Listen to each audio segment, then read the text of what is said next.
Hey there, Rev Guy here at the Hilltop Spiritual Center, welcoming you to our celebration as all the dogs in the neighborhood are filled with song.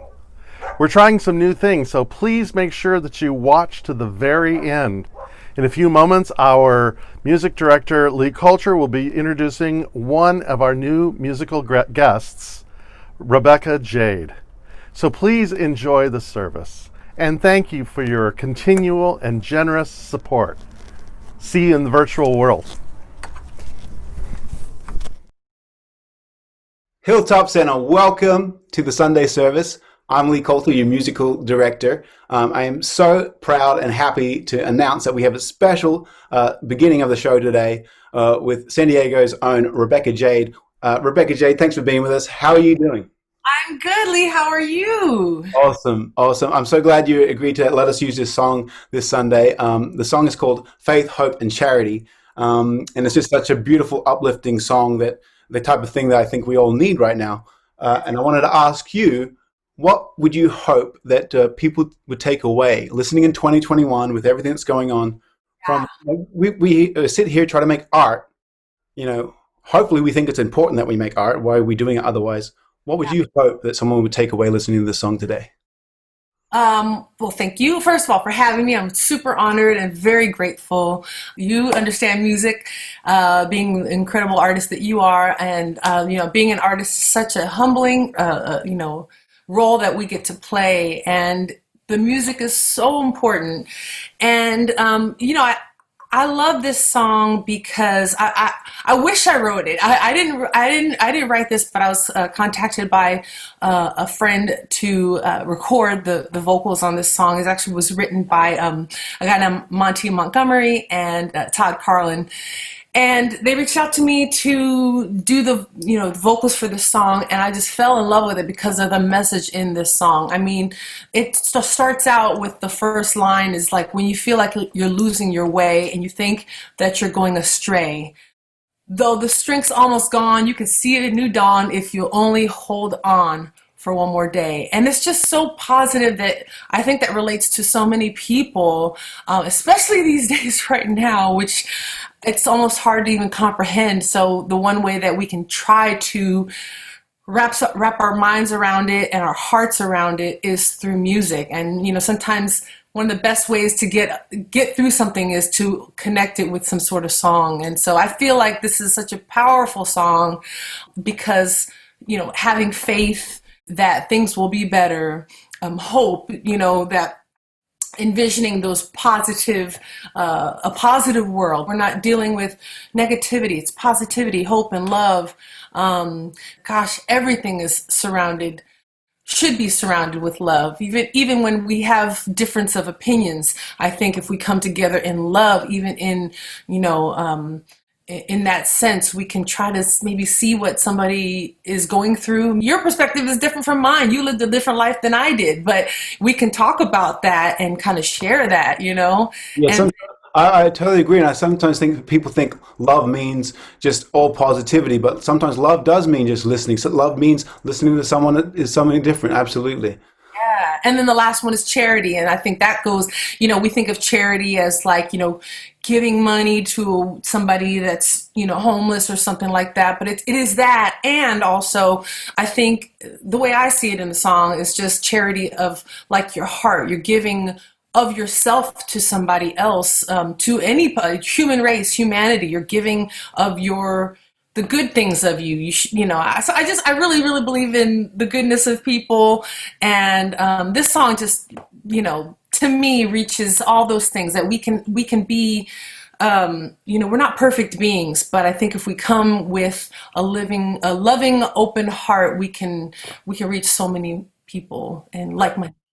I love that. It's so beautiful, and I hope that everyone listening to today can hear that in the song, and I hope everyone in the world hears a bit of that message through artists like yourself and everything that good that's been put together like that. The other thing I wanted to ask you is personally, as you were talking about, it's all these positive things: faith, hope, love, charity.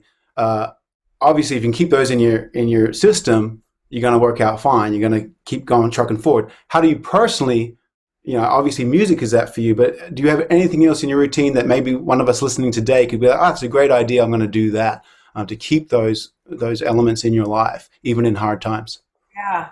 I try personally, I try to have a heart and attitude of gratitude in everything as much as possible, and things that even if I'm doing something that I don't want to do, or whatever the case may be, I try to be grateful for everything. I think we learn from everything. I always try to see a different perspective. So that's just my way of always, and I think it starts with gratitude and love, really, you know.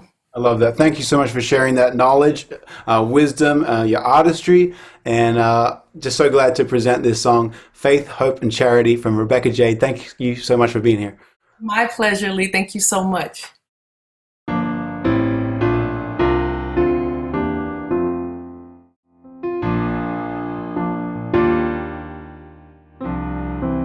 When you feel like you're losing your way, and you think that you're going astray, though your strength's almost gone, you can see a new dawn if you only hold on one more day. Every time a door shuts in your face, someone opens a window someplace, and the light that comes through will shine down on you and tell you you're still in the race. And with faith, hope, love, charity, I'll always believe. They watch over me, give me faith, hope, love, charity. Though I stand on my own, I'm never alone. I have faith, hope, and charity.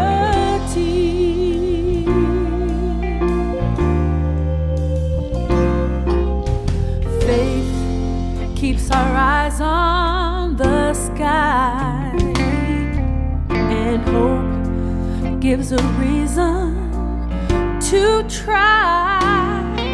Sweet charity's found where kindness abounds, and love finds us all by and by.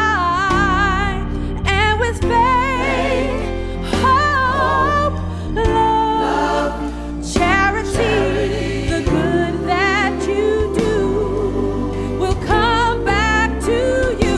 Give me faith, hope, love, and charity. The hard times will pass if we only hold fast to faith, hope, and charity. Give me faith, hope, love, and charity. I'll always believe. They watch over me. Give me faith, hope, love, and charity. I may stand on my own, but I'm never alone. I have faith, hope, and charity.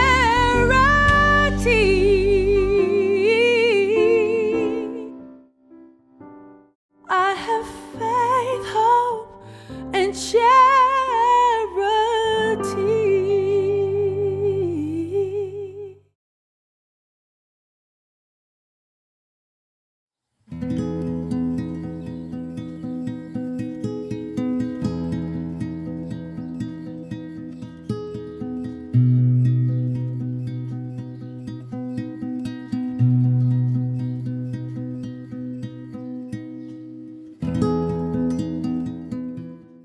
Welcome Welcome to the Fallbrook Center for Spiritual Living. My name is Terry, and I'm the practitioner in service for today. Our theme for this month is imagination, which is a fun, interesting topic. Guy will be speaking later. We have music, so please stay tuned. But in the meantime, let's take a few seconds and pray together. So if you feel good about closing your eyes, taking a deep breath, and knowing that God is all there is, that universal spirit is what gives us our passions with the love and the gratitude and the joy. There is joy in all of us all the time, and I am so grateful for that. So we recognize that we're one, we're a family, we're in this together, and knowing that we have each other to get through challenging times. So please consider contacting us if you'd like prayer, if you just want to talk to somebody. Please call any one of us at any time. We are here to serve. Loving you all, seeing you soon, and so it is. The reading is by Buddha. Buddha says, "What you think, you become. What you feel, you attract. What you imagine, you create." And so it is. Close your eyes and simply become aware of your breathing. We are going to use the breath to bring you into the present moment, inhaling through the nose and exhaling through the nose. As you inhale, your cool air coming into the body and nurturing your body as you exhale. The warm air leaving the nostrils, releasing any tension or negative emotion. Feel your feet connecting you to the earth. Feel your shoulders sinking down. Feel your neck elongating. Relax your forehead. Relax your eyes. Relax the jaw. Relax the ears. Relax all the muscles in your back. Come back to the breath. Coolness on the inhalation, bringing you into the present moment. Exhaling warm air, leaving, knowing you are safe, relaxed. So quiet your mind. Thoughts go by like white fluffy clouds in a blue sky. Bring your attention back to your breath. Releasing yourself from the past and of the future. Fully enjoying this present moment. Feeling yourself cultivating an inner peace, a safe place for you to come. Breathe, slowly open your eyes. Breathe, releasing yourself from the past and the future. Fully enjoying this present moment. Feeling yourself cultivating an inner peace, a safe place for you to come. Bring your attention back to your breath, releasing it. Breathe and slowly open your eyes. And so it is. So let's start with this contemplation, that each of us is a divine idea that expresses itself through time and space. As the Gita says, we are timeless. We were never born, and therefore we can never die. It's not to be received as a scientific fact. We are timeless. We were never born, and therefore can never die. But you know, something like that is not received upon our scientific, analytical mind, because that mind doesn't know how to make sense of it. And I think we get into a lot of trouble when we try to organize every part of our being at a very linear fashion. You know, the mathematician and philosopher and mystic Blaise Pascal says this. He says that the heart has reasons that reason does not know. You know, that there are things that are within us, like love, that reason doesn't know how to make sense of. And so therefore, it's important for us in the evolution of our own consciousness to be aware that not everything can be validated through the scientific method or from this post-enlightenment form of thinking. You know, and I've been thinking about this whole week, you know, because what I found myself doing is I realized that I keep waiting for something outside of me to bring me a sense of peace. And perhaps you're feeling the same way. You know, first it was, you know, if there's a vaccine, then we can rest. Or if there's an election, then we can rest. Or the validation of the counting, that will do it. But you know, each time, it just seems to keep turning things on their ear. And what I'm understanding for myself is that maybe, just maybe, I should practice what I preach and realize that the peace that I'm seeking is not going to come when external changes happen, but kind of when they happen internally. You know, kind of like when L. Frank Baum wrote the Great Wizard of Oz stories. And whether you have read the books or seen the movie, there's that scene when Glenda the Good Witch tells Dorothy, you know, the power that you are seeking, the thing that you are wanting, was always there. And just let your mind work on there's no place like home. That imagination, those ruby slippers were the things that brought her that desire in which she sought. And I think that that's true for each and every one of us. It's the power of our imagination, that remarkable faculty, as Colin Wilson defines.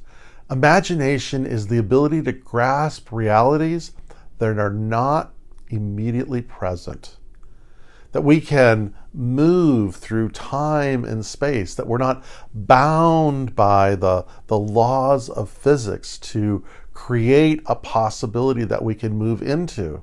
You know, I think that part of the effect of the Enlightenment, which I think was a really good thing, and I'm glad that I am that I live in the legacy of the Enlightenment and all that it created and the freedoms that it has for us. But it has its limitations because, you know, the Enlightenment thinking basically said that if a thing cannot be verified, then it's not true. But what we understand is that there are things that are beyond understanding, like love, that are true.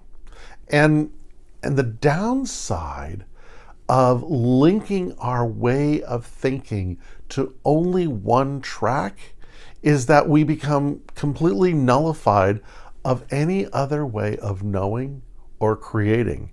And this has that withering effect on the soul, whether it be an individual or collectively. What I see playing out on the national stage, on the global stage, and, you know, in so much personal suffering, addictions, suicides, overspending, all these ways where people feel that they've kind of lost their way. I believe that all of this is not just a collapse of the imagination, but it's really the moving forward of this experience of nihilism that we see being played out. And you know, I'm thinking in terms of something that Pitov Deomanovich Ospensky said. And once he wrote this, he says, "I have found that the chief difficulty for most people was to realize they really heard new things. That is, things that they had never heard before. They kept translating what they heard into their habitual language. They had ceased to hope and believe that there might be anything new, right? And have you ever noticed that true for yourself? That you have to catch yourself? That everything just kind of gets framed within the lens of our own limitation? And this is where we hear things in our language like, there's the spiritual and then there's business, or we need to get real. And what we're facing nationally is an experience where people don't believe things are getting better, but they actually believe things are getting worse. This is new in our culture, and it's worthy of us taking note. And again, going back to something that Colin Wilson said that I just quoted a moment ago, imagination is the ability to grasp realities that are not immediately present, like the joy and the fulfillment of the desires that we seek. That our heart's song can truly have voice, that our family, our tribe, is living a life of health and prosperity and joy, and that our nation once again becomes a light to other nations, a city on a hill, as was the founding imagination of the early inhabitants of our land. I'm a big fan of a man by the name of Gary Lockman. He's written several books. He's a really interesting character. He was one of the founding members of the band Blondie. And then he began to work at the Bodhi Tree and sort of became a self-educated philosopher and historian. He's really brilliant. But one of his books is a book called The Lost Knowledge of the Imagination. And in it, he writes, "The real work of the imagination is to make contact with the strange world in which we live and to serve as both guide and inspiration for our development within it. It is the way we evolve. Imagination presents us with possible, potential realities that it is our job to actualize." And then later on he says this, he says, "It's not an escape from reality or a substitute for it, but a deeper engagement." So let's think this through for a second if we can, that it's the imagination is the way we evolve. What I would say is, being made in the image and likeness of the divine, it's how all creation evolves. That, as Neville says, the imagination is God. Or I guess another way of saying it is, God reveals itself in all creation through the imagination, and that our contact with the divine is in our imagination. It is the way that we evolve. You've probably heard me say this a million times, but it's one of my guiding lights. It's something from Pierre Teilhard de Chardin, where he says that we are evolution become intentional. We are the organs by which an intelligent universe is beginning to know itself. And through this remarkable quality that we have to imagine that we are the driving force of all creation, that's a remarkable thought. It's an incredible responsibility. It causes us to realize that our life, it's really not about us, because we are part of something greater than ourself. And it is a gift. It is a grace that we have been invited to participate in this. What essentially it is saying is this, is all the good that we seek for ourselves and for our world begins in the imagination. And so it behooves us then to cultivate an imagination that serves us.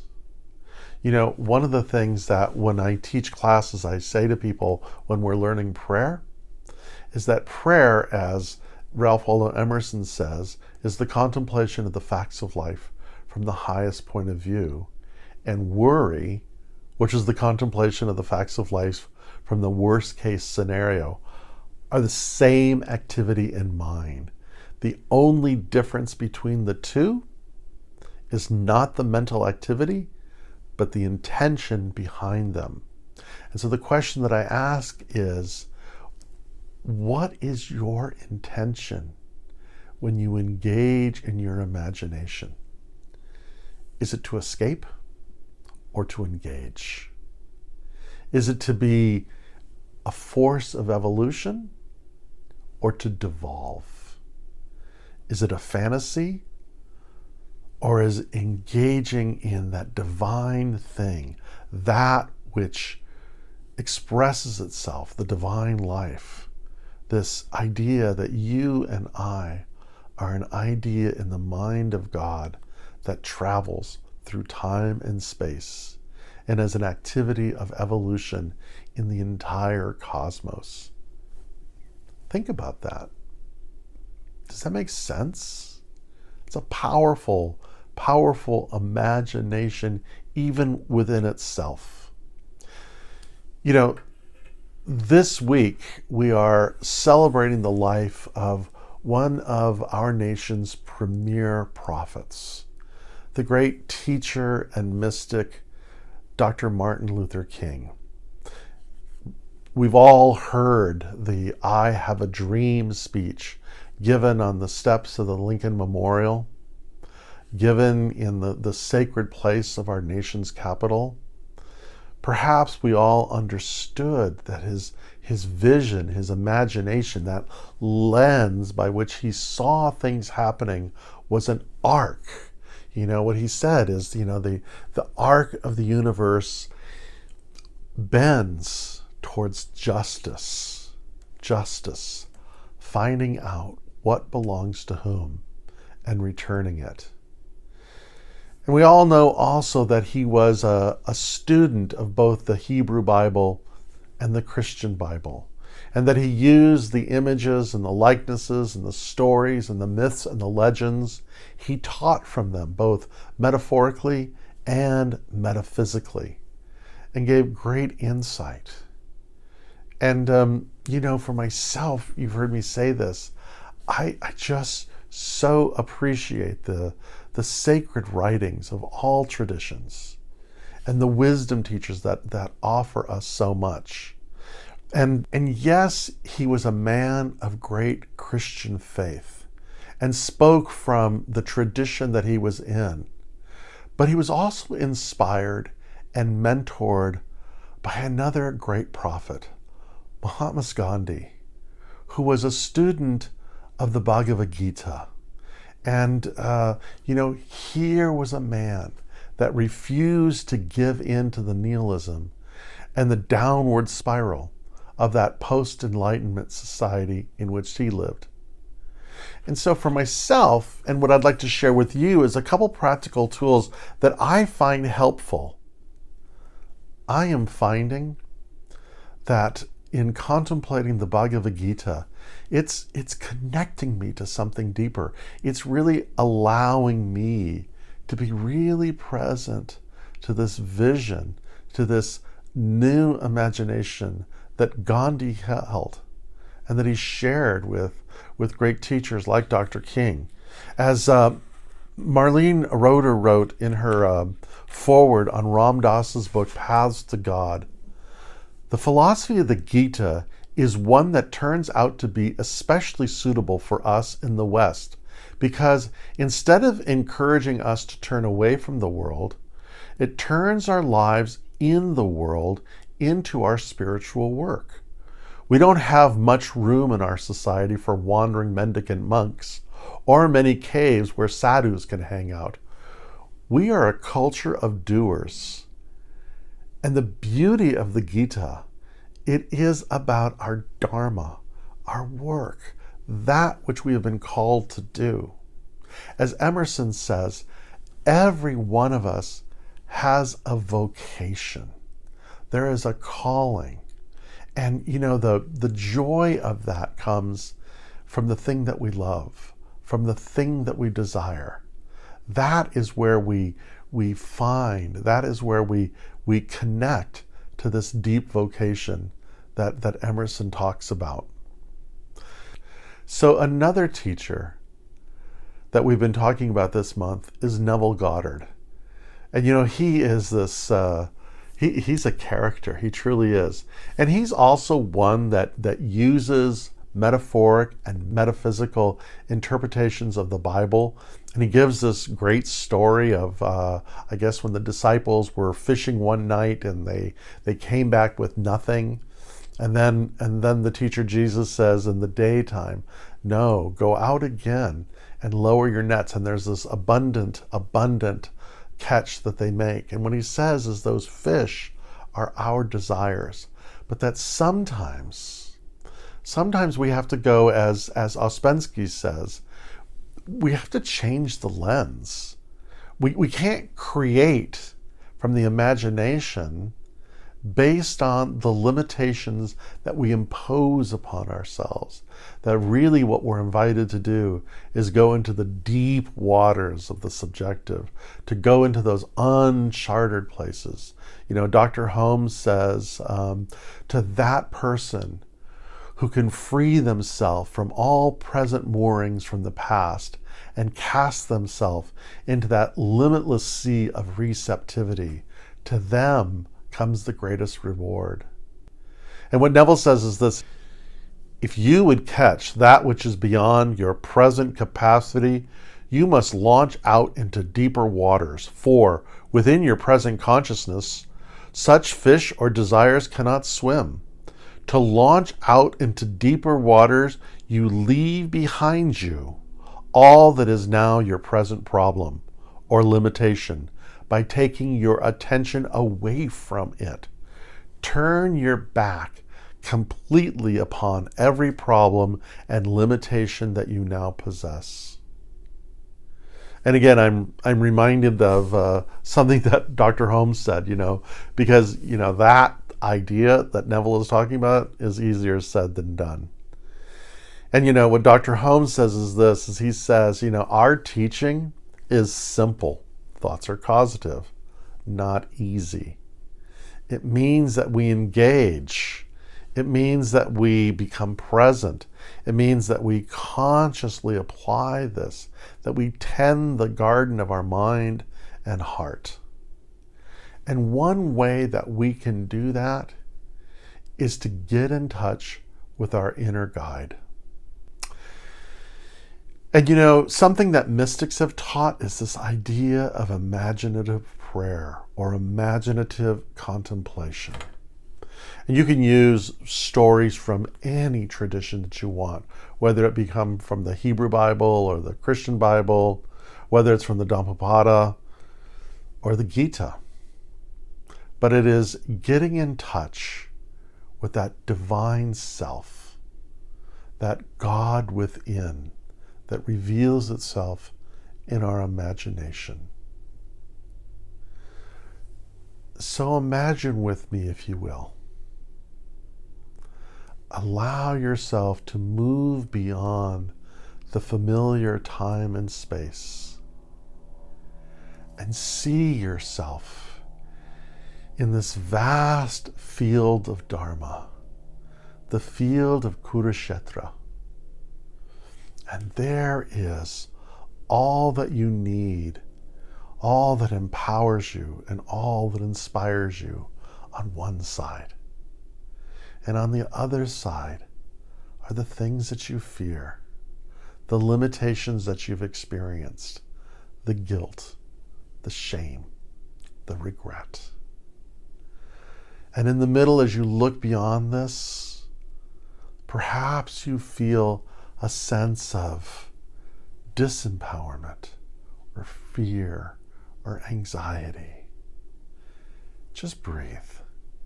Just breathe. and bring into your attention a sacred image. And perhaps it's Krishna, who's known as Bhagavan, the possessor of all that is beautiful, all that is powerful, all that can be known, all that is attractive, and all opulence. And that he looks at you, as the Gita says, with a bemused smile and says, do not be afraid. Do not worry. You've got this. I am with you. I am that presence of goodness, of love, and encouragement. And you can draw upon me anytime. Let my image, or whatever image of this inner guidance is familiar to you, flood your mind, open your heart, change your perception. And so all you see is infinite possibilities. All you know is that you are loved and supported. And with God, all things are possible. And as we breathe into that, we create a new imagination for ourselves. We become a place of a new imagination for our tribe, for our nation, and for the world. And so it is.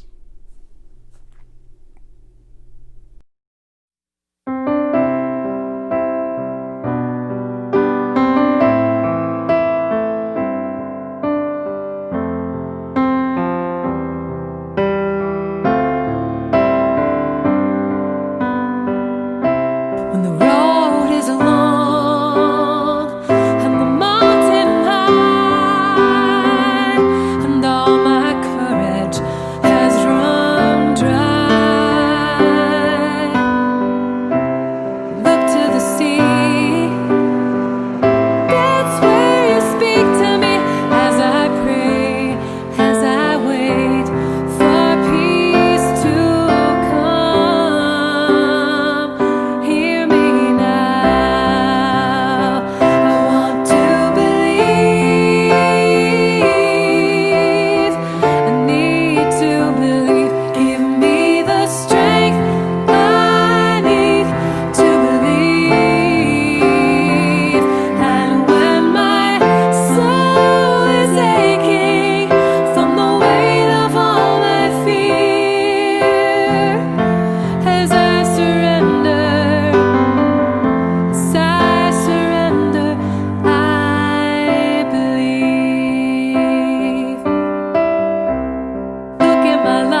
as I surrender.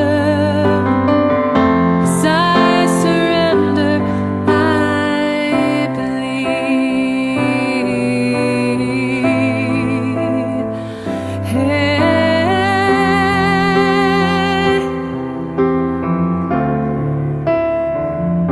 I believe.